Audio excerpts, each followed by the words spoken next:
Professionals will charge you anywhere from $150 to over $400 just to hide these wires inside your wall that are dangling from the TV. But there's a cheat code. This is the cable concealer kit from Sanus. It is $70, requires zero hardwiring. You don't have to flip a breaker. You don't need an electrician. You don't need to drill through studs, and you can do it all in a half hour. My name is Colton, and today I'm going to show you step by step how you can install this kit so you can go from looking like this to looking like this. Let's get started. Remove anything that's going to get in the way. I took off the mirror, the hooks that were holding the mirror, and then also disassembled the couch. It is going to get a little messy because you're going to cut some holes in the walls. I also identified the center of the wall where the TV will go. The first big step you'll make is identifying where the studs are. This is important because you need the studs in order to securely mount your TV to the wall while also making sure that this box is going in between the studs and you have the space. So knowing that an outlet is attached to a stud, I first found that main stud. Then studs are usually anywhere from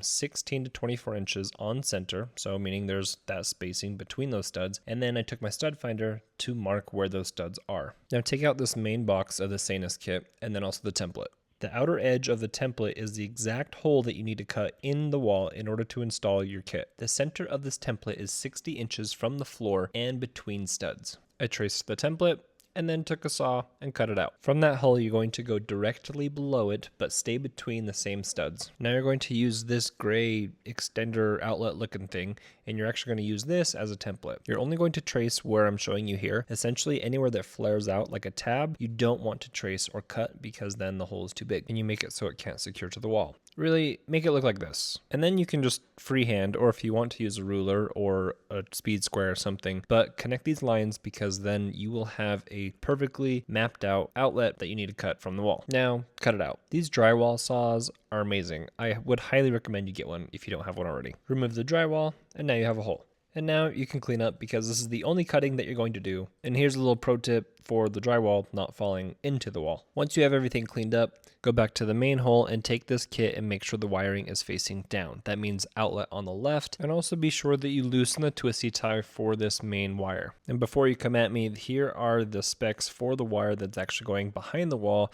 All of this is totally safe and okay to do. Now feed this wire down first. You're going to put this through the big hole and ultimately pull it out of the little hole down below. This is the beauty of this product where you don't need an electrician and to hardwire anything to an outlet or create a new outlet. It's already done for you. Now take this recessed box, put it in, and tighten down the screws. Don't over tighten because you can break the plastic. I would say just snug it up. Now go down to the lower hole and the wire that you just fed, pull that out, and then take this gray box extender and feed it through. Just set it off to the side, let it hang. Now I know I need to feed two HDMI cords, one for a gaming console and the other for a sound bar. So I'm going to feed those one by one, and you want to also feed it downwards. It just makes it easier to feed and then also pull out from the bottom outlet hole.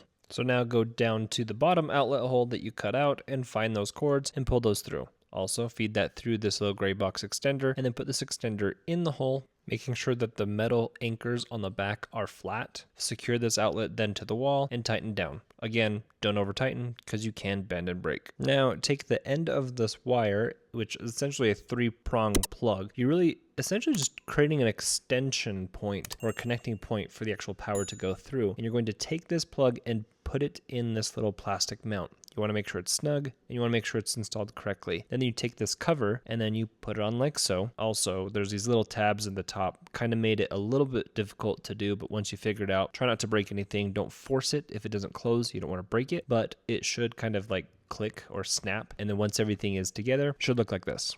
And then you have two different types of screws to fasten it down. Use the one on the right. The one on the left is actually for the faceplate. We'll use that later.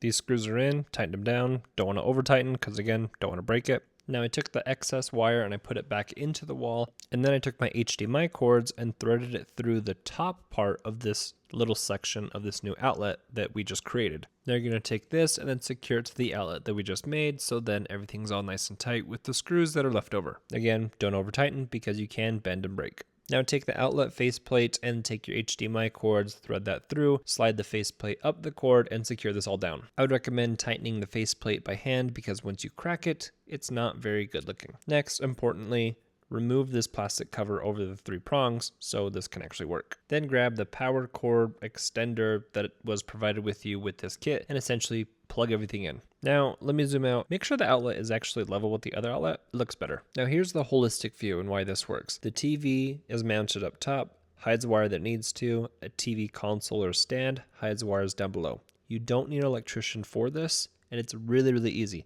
You really just need to cut a couple holes. Now I'm going to install the TV. I took the TV mount, leveled it, made marks where the studs were, and made sure the lag bolts were securing into studs. Now this TV already had a mounting system on it because it was on another wall, so this is a really copy-paste transfer over, but I then took this TV, hung it, took the power cord, plugged it into the outlet that we just installed, plugged in the 2 HDMI cords that I needed into the TV, moved some furniture around and made sure we were good to go, and then I was done.